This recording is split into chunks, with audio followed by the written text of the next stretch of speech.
మనం చదివిన 3 వాక్య భాగాల్లో ఒక కామన్ పదం ఉంది. చెప్పండి. యెషయా గ్రంథం 45:22లోను, హెబ్రీ పత్రిక 12 మొదటి 2 వచనాల్లోను, చివరికి 1 యోహాను 3వ అధ్యాయం 2వ వచనంలో మూడింట్లో ఒక కామన్ పదం ఉంది. ఏమిటి? చూచుట కదా. భూదిగంత నివాసులారా నా వైపు చూచి రక్షణ పొందుడి. అదే హెబ్రీ 12 2వ వచనంలో విశ్వాసము కర్తయు దాని కొనసాగించు యేసు వైపు చూచుచు. మూడవది ఆయన ఉన్నట్లుగానే ఆయన చూతుము కనుక ఆయనను పోలియందుము. కాబట్టి మొట్టమొదటిగా యెషయా గ్రంథం 45:22 ధ్యానం చేద్దాం. భూదిగంత నివాసులారా నా వైపు చూసి రక్షణ పొందుడి. కాబట్టి యేసు వైపు చూడటం అవసరం. ఒక వ్యక్తి రక్షించబడాలంటే కదా, he is the source of salvation. యేసు ప్రభువు వారే లేదా మన దేవుడే రక్షణకు ఆధారం. రక్షణ అనేది ఎలా కలుగుతుందంటే మరి యేసుక్రీస్తు ద్వారా కలుగుతుంది.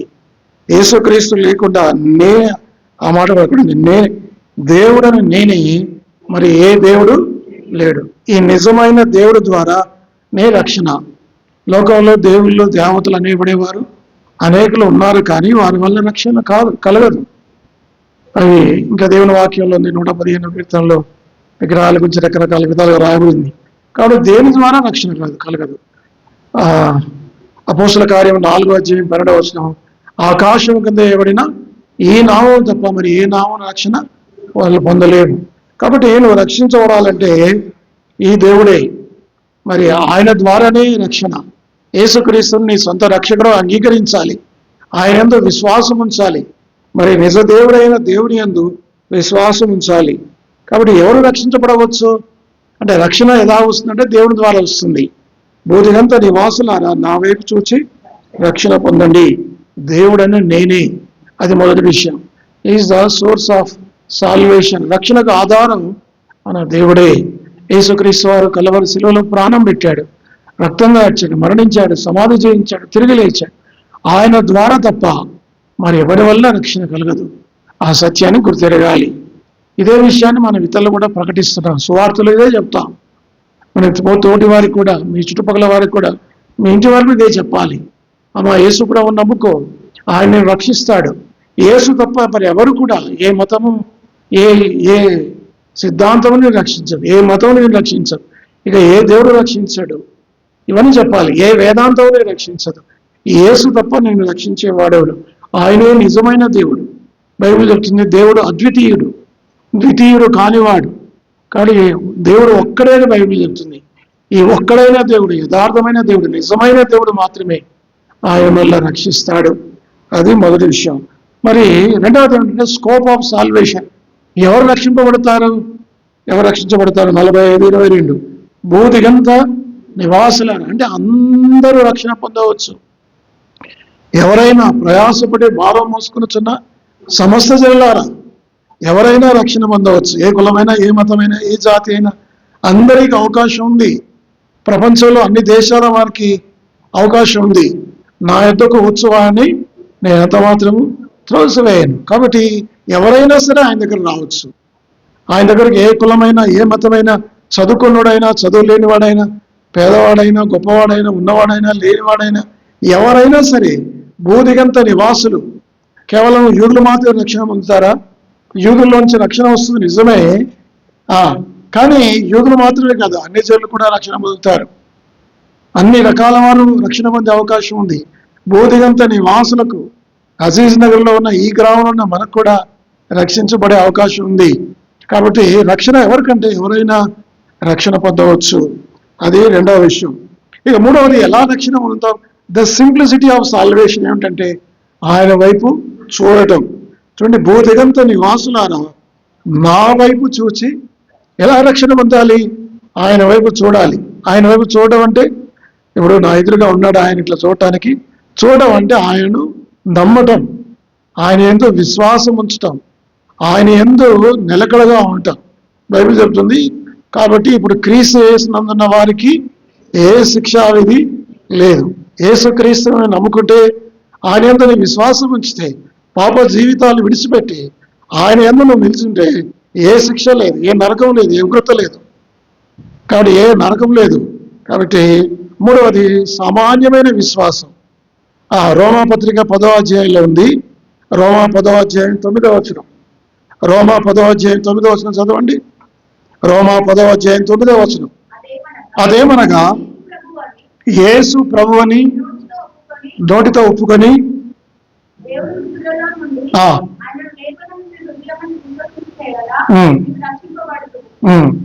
యేసుక్రీస్తును ఆయన చూడాలి. నా వైపు చూసి అంటే ఏమిటంటే ఎలా రక్షణ వస్తుంది? యేసుక్రీస్తునందు చూడాలి. చూడటం అంటే చెప్పండి, యేసుక్రీస్తునందు విశ్వాసం ఉంచాలి. అంతే, ఇంకేమీ లేదు. ఇంకేమి చేయొద్దు. ఏ వస్తువులు కొనుక్కున్నా ఏమి చేసినా సరే కాదు. కాబట్టి మరి యేసుక్రీస్తునందు విశ్వాసం ఉంచాలి. మొట్టమొదటిగా 3 విషయాలు చూసా. ఒకటి ఏమిటి? నిజమైన దేవుడు, ఆయనే రక్షణకు ఆధారం, ఆయనే. రెండవ మాట చూడండి, భూదిగంత నివాసులారా నా వైపు చూచి ఆయన వైపు చూడాలి.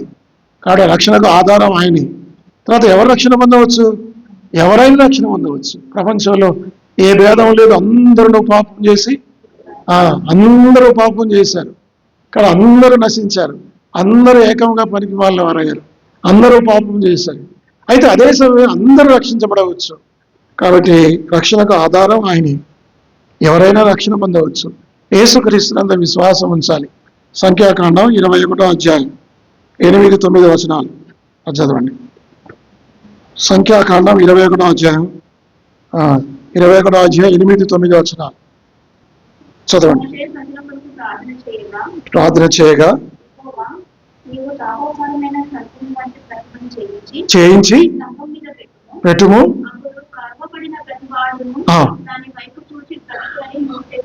కాబట్టి ఇక్కడ మోషే ఏం చేశాడు? ఇశ్రాయేలు ప్రజలు పాపం చేశారు, ఆయన సరిగారు గునిగారు. కాబట్టి అప్పుడు దేవుడు అందరూ నశించి చనిపోతున్నారు. అప్పుడు దేవుడు చెప్పాడు మోషేకు, మోషే ప్రభు అనేకులు చనిపోతున్నారు నాయన, విషసర్పాలు మరి కాటు వేస్తున్నాయి, ప్రజలు అనే క్యాంపులు అనేక మంది చచ్చిపోతున్నారు ప్రభు అంటే దేవుడు చెప్పాడు.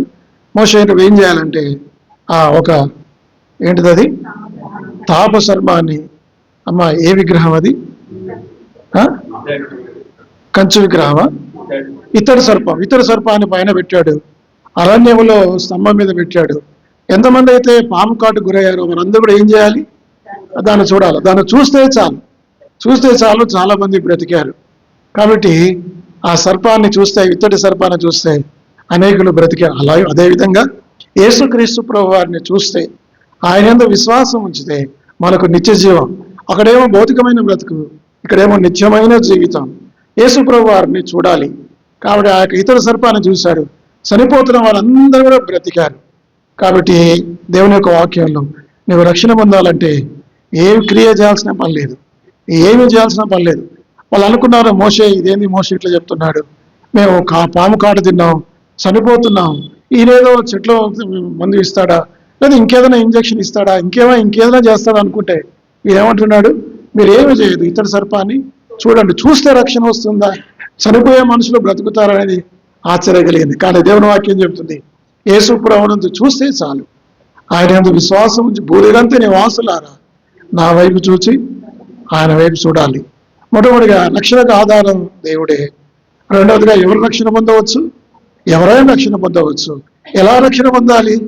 ఆయన వైపు చూడాలి, ఆయన యందు విశ్వాసం ఉంచాలి, ఆయన నమ్ముకోవాలి, ఆయన ఎదుట పశ్చాత్తాపడాలి. ఏ క్రియ చేసినా రక్షణ రాదు. ఎంత చేసినా, ఎంత పుణ్యం చేసినా, ఏ నీతి క్రియలు మన రక్షణలోకి నడిపించవు. కానీ యేసు వైపు చూడాలి, ఆయన యందు విశ్వాసం ఉంచాలి. నాలుగోది చివరిది ఏంటంటే ద సెక్యూరిటీ ఆఫ్ సాల్వేషన్. యెషయా గ్రంథం 45:22 అది మళ్ళా చదవండి. భూదిగంత నివాసులారా ఏం చేయాలి? 4 రక్షణ. కాబట్టి రక్షణ రావాలంటే, పరలోకం రావాలంటే, పాపాలు క్షమించబడాలంటే యేసుక్రీస్తునందు విశ్వాసం ఉంచాలి. ఆయన మీద విశ్వాసం ఉంచితే మనకు రక్షణ. రక్షణ అంటే పరలోకం, నిత్య జీవం. ఒకవేళ యేసు ప్రభు వైపు చూడకపోతే నిత్య నాశనం, వారిని అగ్నిగుండమే యుగములు. కాబట్టి యేసు ప్రభును ఇంకేమి చేస్తున్నప్పుడు యేసు ప్రభు మరి మరలా మీకు సువార్త చెప్తున్నాను, సువార్త చెప్పాలి, మరలా సువార్త చెప్తూ ఉండాలి. కాబట్టి యేసు ప్రభు నేను రక్షిస్తాడు, నరకం నుంచి తప్పిస్తాడు, మరణం నుంచి తప్పిస్తాడు, అగ్నిగుండం నుంచి తప్పిస్తాడు. యేసు వైపు చూడండి. కాబట్టి రక్షణకు ఆధారం ఏమిటి రక్షణకు ఆధారం? యేసు వైపు చూడాలి. అంటే మనం అందరం కూడా విశ్వాస జీవితం ప్రారంభం యేసుక్రీస్తునందు చూడటం, ఆయన యందు విశ్వాసం ఉంచడం ద్వారా రక్షించబడ్డాం. రక్షింపబడిన వ్యక్తి ఏం చేయాలి? మళ్ళీ చూడండి, హెబ్రీయులకు రాసిన పత్రిక 12వ అధ్యాయం 2వ వచనం. హెబ్రీ 12. ఇంత గొప్ప సాక్షి సమూహము ఆవరించినందున మనం కూడా ప్రతి భారమును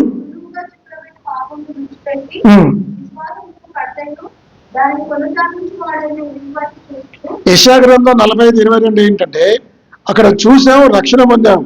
రక్షణ పొందినంత మాత్రాన సరిపోదు కదా. ఇప్పుడు ఉదాహరణకి నేనున్నాను, మీరున్నారు.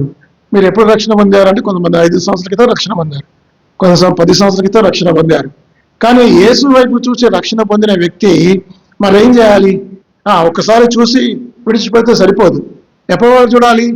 విశ్వాసం కర్తయు దాన్ని కొనసాగించమని యేసు వైపు చూచుచు, అంటే జీవితం ముగిసేంత వరకు. ప్రారంభం చూడటం, మన రక్షణకు ప్రారంభం యేసు వైపు చూడటము. రెండవది, రక్షణ కొనసాగింపు కూడా ఎలా ఉండాలి? యేసు వైపు చూడాలి. కాబట్టి నేను ఎప్పుడో యేసుక్రీస్తునందు విశ్వాసం ఉంచాను, రక్షణ పొందాను, ఇప్పుడు ఎట్లా జీవించినా అంటే సరిపోదు. కానీ ఇప్పుడు కూడా యేసు వైపు చూస్తూనే ఉండాలి. ఆయన వైపు చూసి రక్షణ పొందాలి, ఆయన వైపు చూసి రక్షణలో కొనసాగాలి. రక్షణలో కొనసాగాలంటే యేసు వైపు చూడాలి. యేసు వైపు చూడకుండా రక్షింపబడిన వారు ఇంకా దేని వైపు చూసినా, పరిస్థితుల వైపు చూసినా. మత్తయి సువార్త 14వ అధ్యాయం, ఆయన దేని వైపు చూశాడు?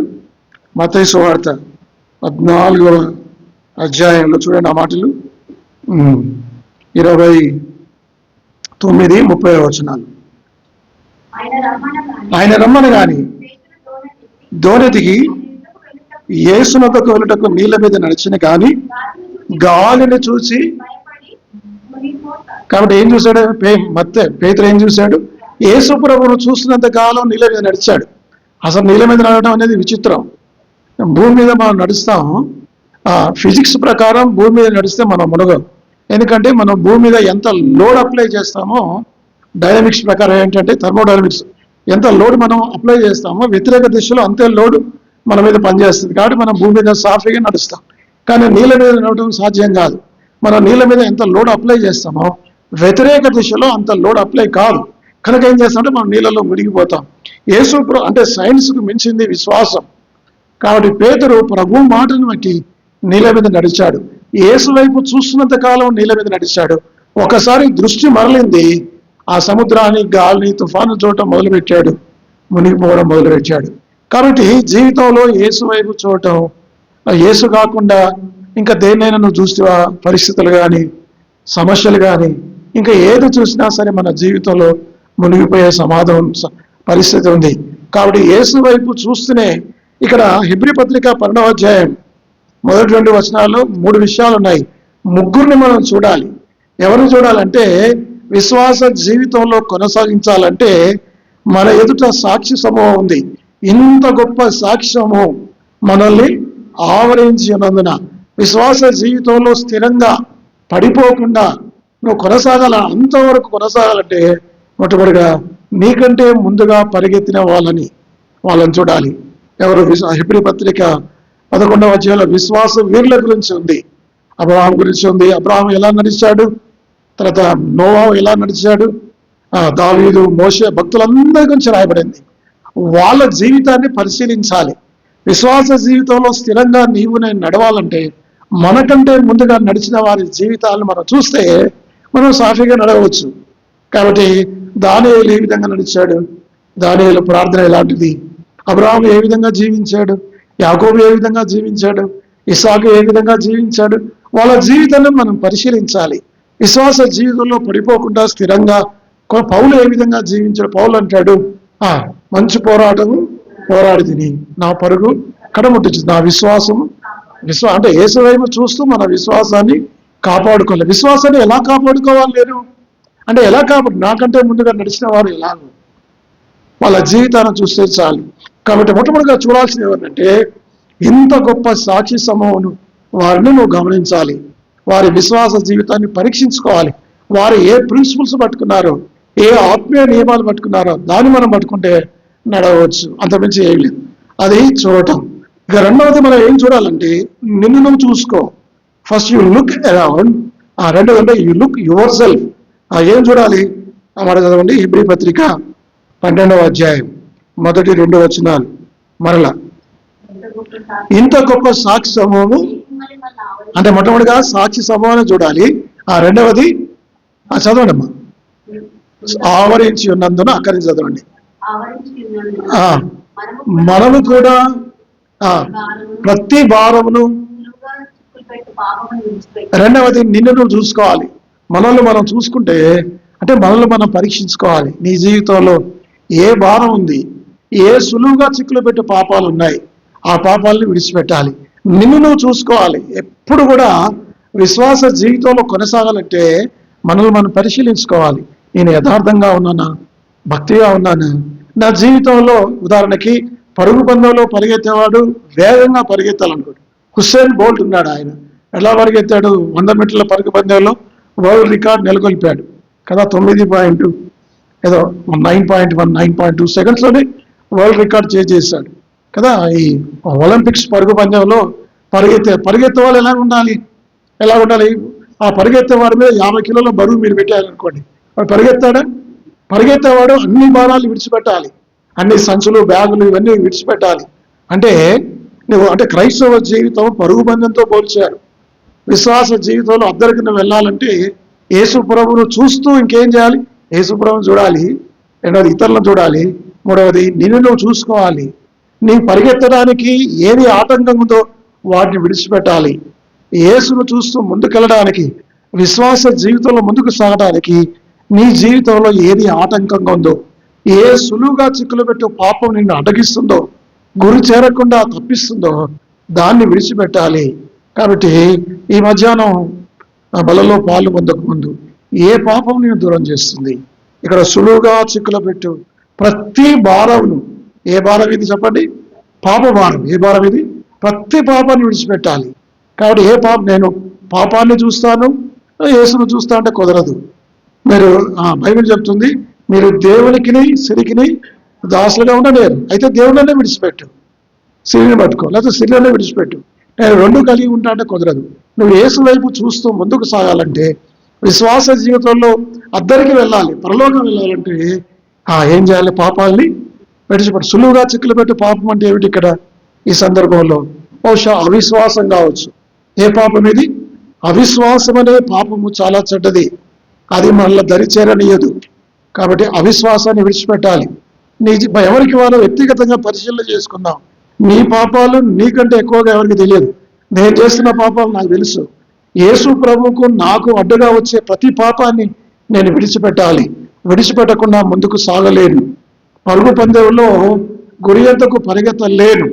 పౌలు చెప్తున్నాడు మొదటి కొరింథీ 9వ అధ్యాయం. ఆ మాట చూడండి, మొదటి కొరింథీ 9వ అధ్యాయం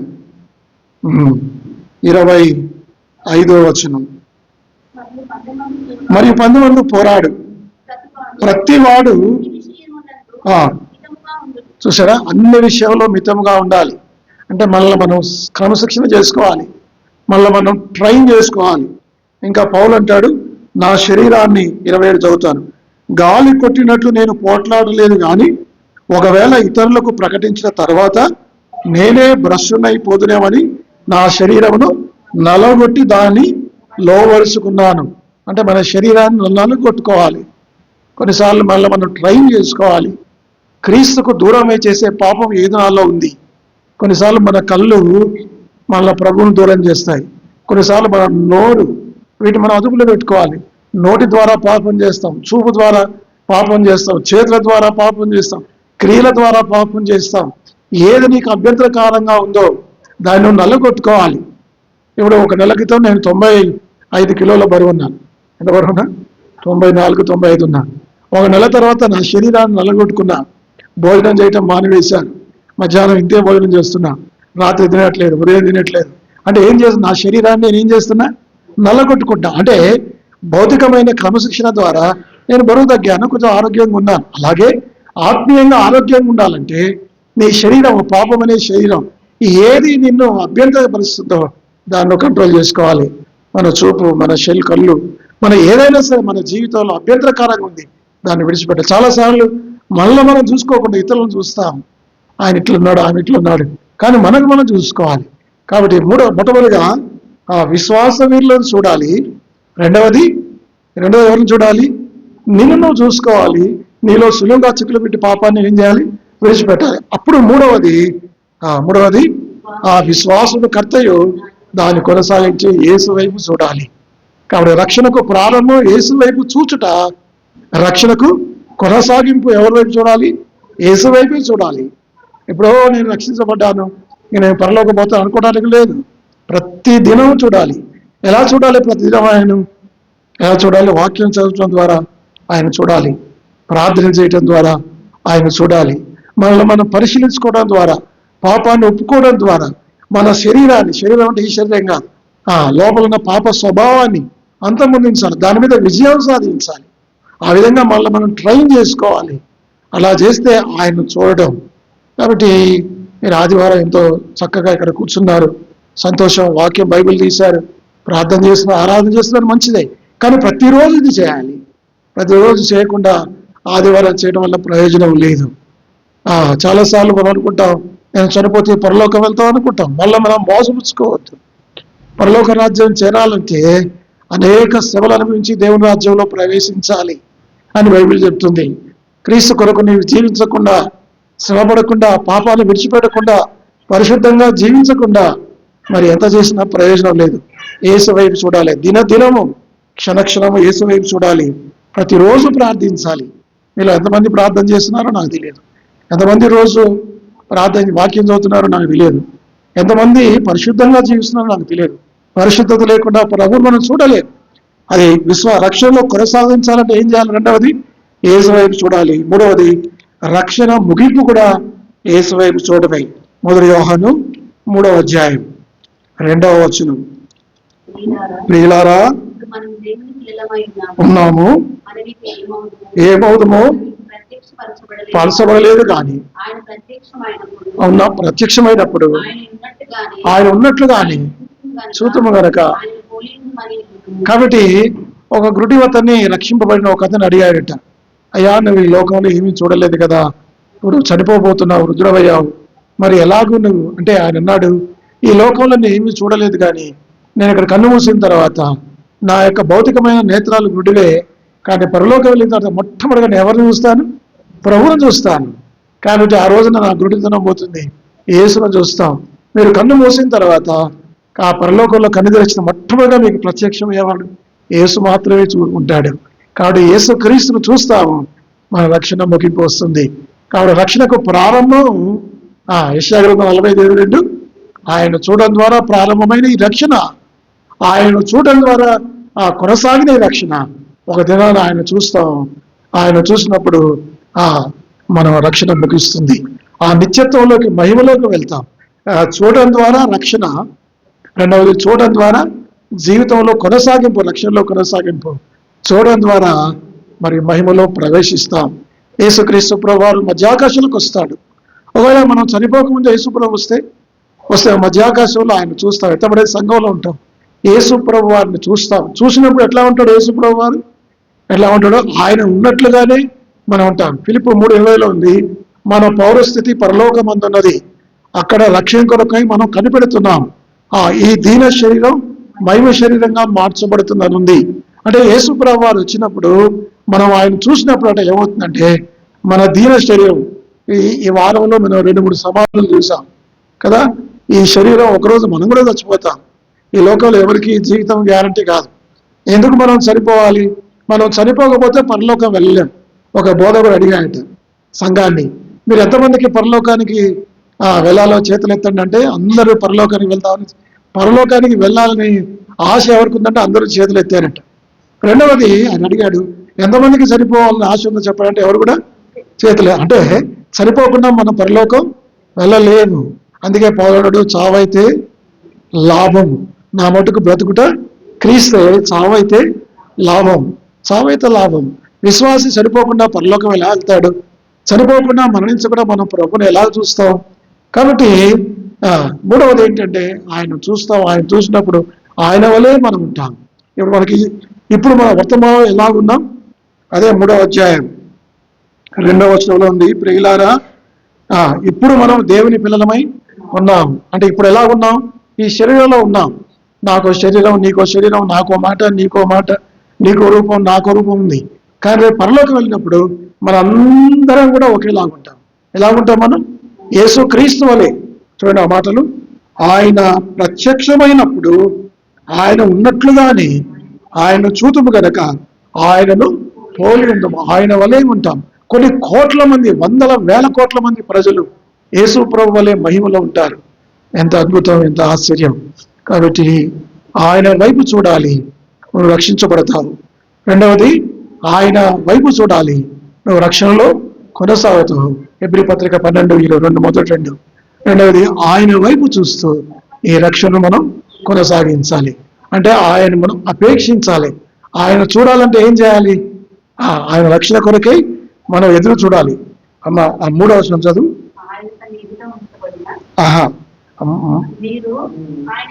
ఆయన యందు ఈ నిరీక్షణ పెట్టుకొనిన ప్రతి వాడును ఆయన పవిత్రమైనట్టుగా. అంతే. నువ్వు ఆయన చూడాలంటే, ఆ మహిమలో ప్రవేశించాలంటే ఏం చేయాలి? ఆయన ఎలాంటి పవిత్రుడో నువ్వు కూడా అదే పవిత్రత కలిగి ఉండాలి. ఆయన ఎంతో పరిశుద్ధుడో, ఆయన పరిశుద్ధుడు నువ్వు పాపి అయితే, పాపి అనే వ్యక్తి పరలోకానికి వెళ్ళలేడు. ఆయన వంటి పవిత్రత మనకు ఉండాలి. ఆయన వంటి పరిశుద్ధత మళ్ళీ మనం జాగ్రత్త పరుచుకోవాలి. ఇలా చేసి మళ్ళీ మనం పరిశీలించుకొని పాపాలు ఒప్పుకొని పరిశుద్ధంగా జీవిస్తే తప్ప రేపు కన్ను మూసిన తర్వాత ఆయన మనం చూడలేము. కాబట్టి గురి కలిగి ఆయన చూద్దాం, ఆయన చూసి రక్షణ పొందుదాం, ఆయన చూసి రక్షణలో కొనసాగుదాం, ఆయన చూసి రక్షణ ముగించి మహిమలో ప్రవేశిద్దాం. దేవుడి వాక్యమును దీవించును గాక. ప్రార్థన చేద్దాం.